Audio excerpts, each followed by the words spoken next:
All right, welcome back. So let's take a look at architecture during this time period.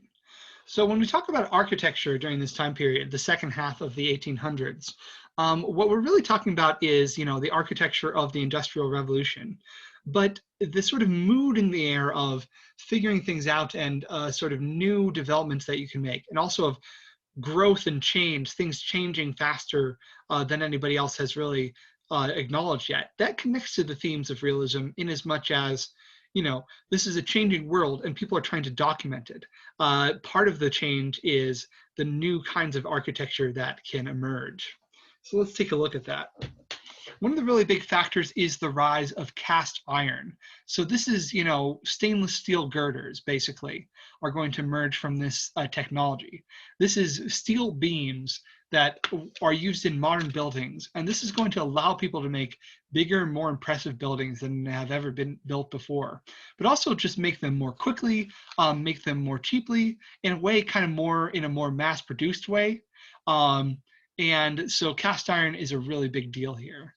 And we have some very specific examples of buildings and where they fit into some new trends here. One of them was the Crystal Palace. So the Crystal Palace, there was a pretty big deal. This was sort of like, I don't know if you know, like sort of Tomorrowland type things, or like Epcot centers, visions of the future, or even like the World's Fair that's going to happen later on in America, where people present all these inventions and ideas of technology and sort of speculate about how this is going to change the world. This is what the Crystal Palace was all about. This was a gathering of, look at all this science and all this knowledge, all this discovery that we're making. Let's make a beautiful building to kind of glorify that and to celebrate it and to say how great it is. And to look forward to the future and think about where we can go from here. So this Crystal Palace was a big building that was built. It was very temporary, but it was, it was glass and steel, and by all accounts, it was very beautiful. It really impressed people and changed the way that, it sort of got people together to think about, oh, what's the future going to hold? It's very exciting for all of them. And it was temporary, but it left a lasting impression. People would refer to it years later. And it was basically a symbol of kind of optimism of technology and optimism side of the Industrial Revolution, looking forward to seeing what's next. But many other buildings were built with cast iron, sometimes for a similar purpose. One of these was the Eiffel Tower, right? So the Eiffel Tower is basically just made out of these girders. And why would you build a tower like this? We're used to it being a tour attraction, but what's the point? What's the goal? What's the ideal?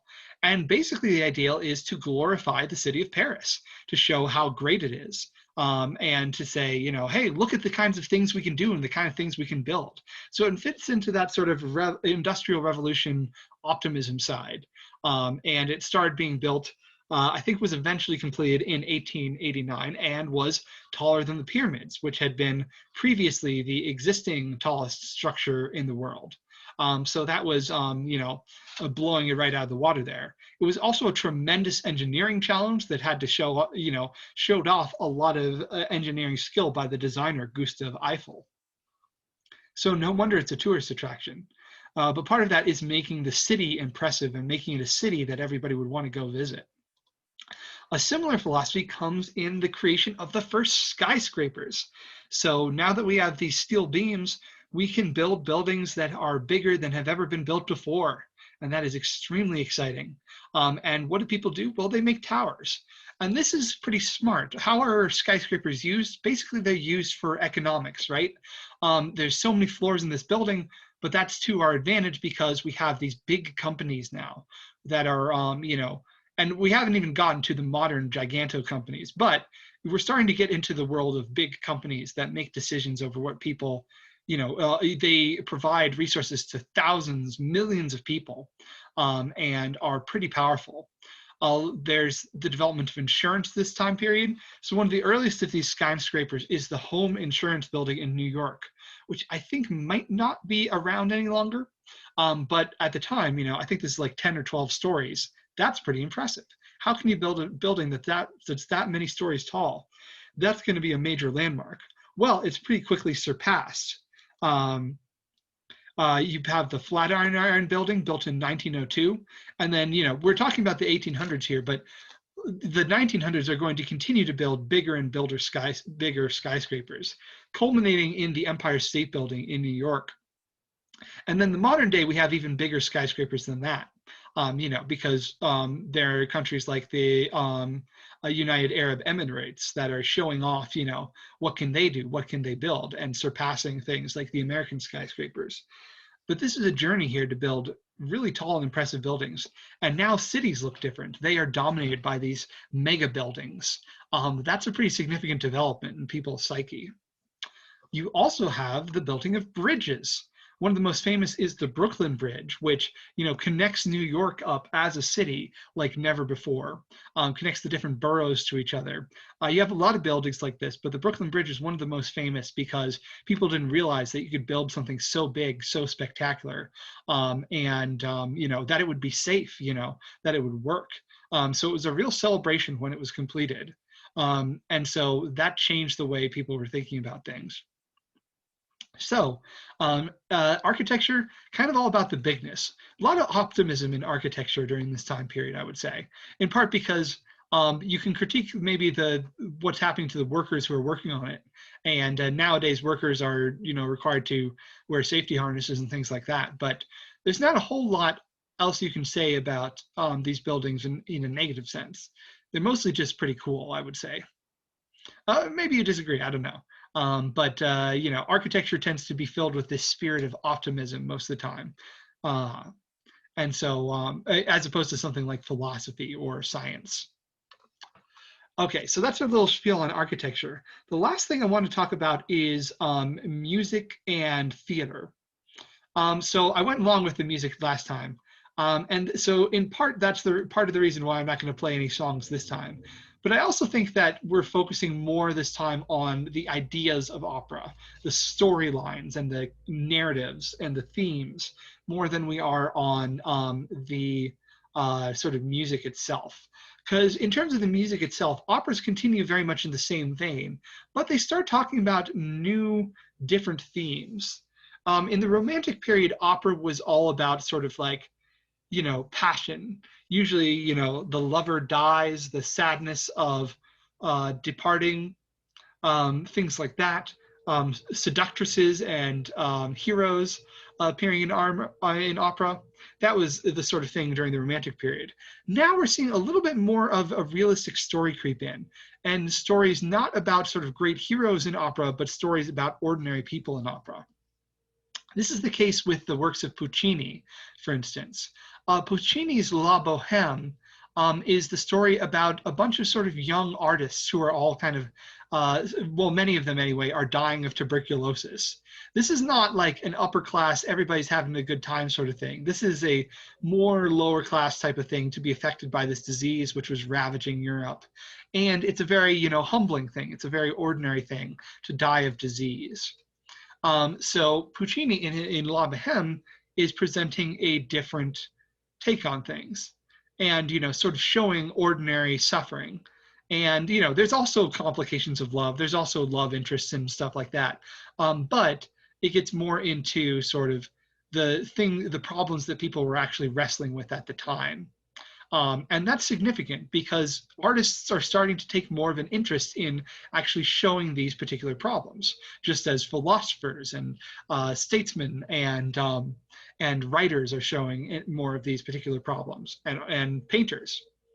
Another one of Puccini is interesting in the context of everything we've been talking about with sort of the West exploiting the rest. We have Madame Butterfly or Madama Butterfly. This is an interesting story. It's basically the story of a young Japanese woman who is kind of a courtesan to a European. I forget if he's actually an American. Yeah, he is an American.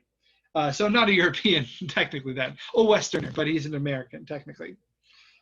So this is right after, Japan has been forced to open trade with Europe and America.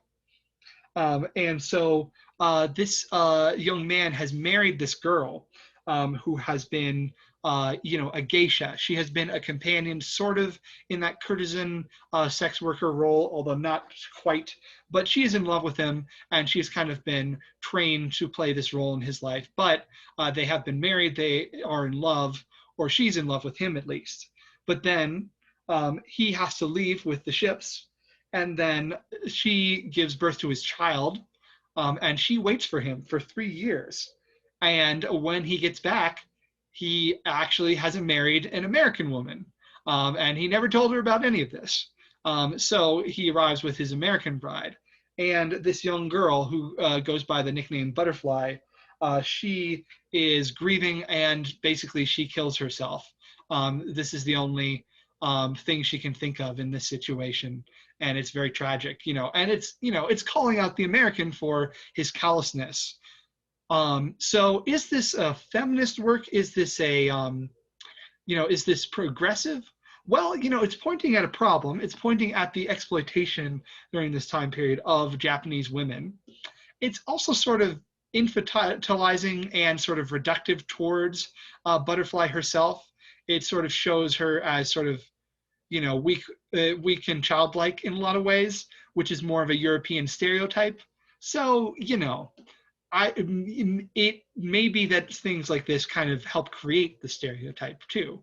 That part of the reason we think of it as stereotypical is because this is a very famous opera. But maybe in the context of the time, we could think of it as maybe more progressive, at least in being willing to acknowledge the sort of evils of the way that Americans and Europeans are treating other parts of the world. It's interesting. It's remained a very popular story as a tragedy. Then in the realm outside of opera, we have more theater going on, plays being performed without the operatic side of things, without the musical side of things. And one of the ones that, there are many that come along during this time period. This is a great time for plays, and pretty serious, heavy plays too. You see, the people in them grappling with serious issues. And on top of that, they're very ordinary.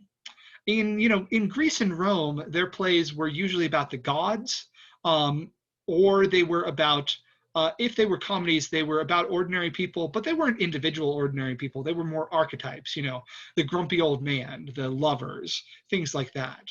And we saw that kind of in Italian comedy as well. But now we have many plays about just sort of the lives of ordinary people who you might meet. You could recognize people who are very much like these people. In A Doll's House by Ibsen, and Ibsen wrote a lot of plays that are kind of about these ordinary types of people. We have a woman named Nora, who is basically, she is being blackmailed. So let me go back a bit here. I just want to make sure I get my details right by referring to the book here.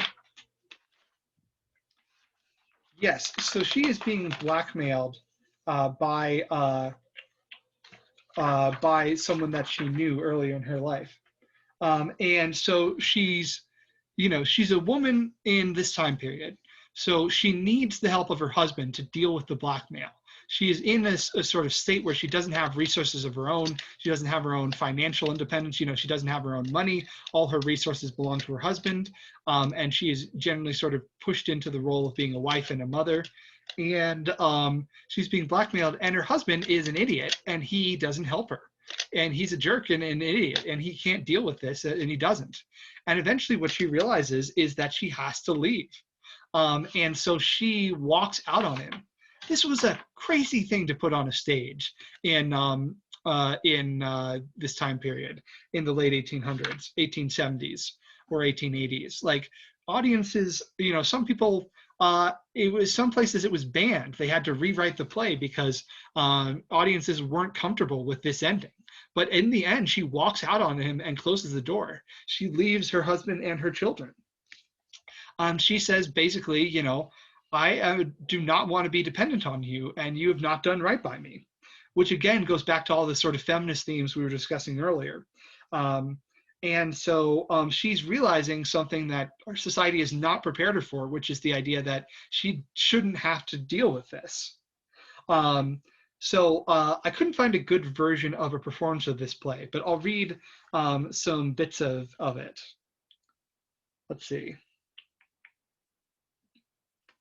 We're trying to decide where I want to start here. You talk like a child. You have no understanding of the society we live in. No, I haven't, but I'm going to try and learn. I want to find out which of us is right, society or I. There's a line for you. You are ill, Nora. You have a touch of fever. You're quite beside yourself. I've never felt so sure, so clear-headed as I do tonight. Sure and clear-headed, enough to leave your husband and your children? Yes.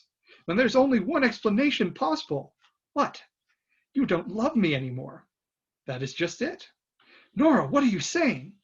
It makes me so unhappy, Torvald, for you've always been so kind to me. But I can't help it. I don't love you anymore. You feel sure and clear-headed about this, too? Yes, utterly sure. That's why I can't stay here any longer. So, wow, that is not something you could get away with saying before. Imagine a woman trying to say that in a time period where her activities are so tightly controlled. But now women are sort of starting to break into those ideas. And authors like Ibsen are representing that change and showing sort of the dark side of family life, which is still something we're working out as, the idea of abuse in a marriage, or the idea of, just being um, without power and unable to escape a marriage that's toxic. That is something that had to be realized that could be, and we're still figuring that out. We're still acknowledging those things. So this is what the power of realism can do for you, is it can show sort of the things as they are, and when you see things as they are, you can see what the problems actually are. And once you recognize what the problems actually are, then you can start to deal with them. So that's the goal of these realists. And to the romantics, they would say, you have sort of grand ideals and you are aware of the suffering in the world, but we are giving a clear picture. You're too caught up with your sort of idealized way of thinking about things. We are more down to earth. Now, the question I want to ask you guys is the realism movement as realistic as it wants to be? How realistic does it reflect life?